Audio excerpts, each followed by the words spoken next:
वसुधा। कमरे में अजीब सा सन्नाटा है। वसुधा पहली बार खुद को संभाल नहीं पा रही। मैं गलत थी देवको। ये शब्द उसके होंठों से निकलते हैं, लेकिन आवाज में आत्मविश्वास नहीं है।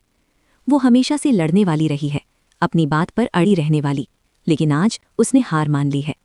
मुझे लगा था मैं पैसों का इंतजाम कर लूंगी, लेकिन नहीं हो पाया।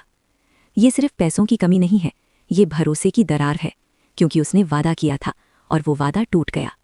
देवांश उसे देख रहा है।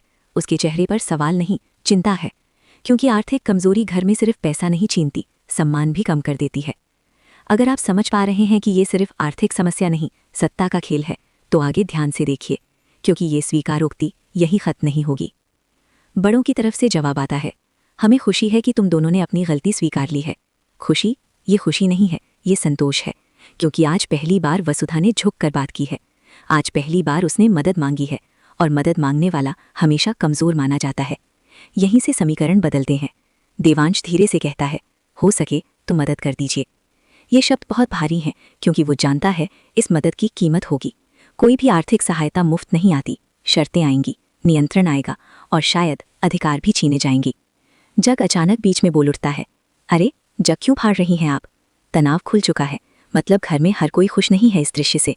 कुछ लोग चाहते थे वसुधा झुके, कुछ लोग नहीं चाहते थे कि वो इतनी नीचे जाए। अब घर दो हिस्सों में बंट चुका है। असल सवाल अब ये है, पैसों की ज़रूरत अचानक क्यों पड़ी? क्या कोई डील रुक गई? क्या किसी ने जानबूझकर फंड रिलीज नहीं होने दिया? क्या किसी ने अंदर से सैबोटाज किया? संभव है जिस पेमेंट पर भरोसा था वही आखिरी वक्त पर रोक दी गई हो।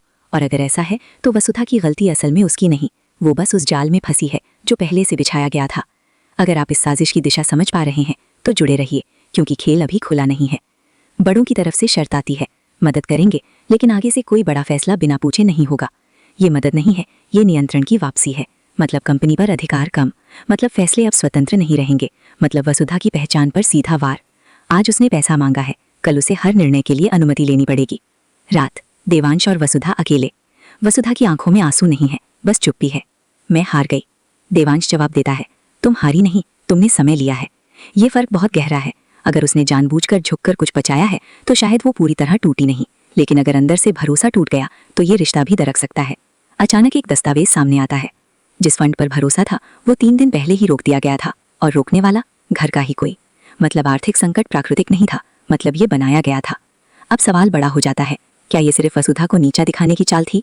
क्या उसे मजबूर करके नियंत्रण वापस लेना था?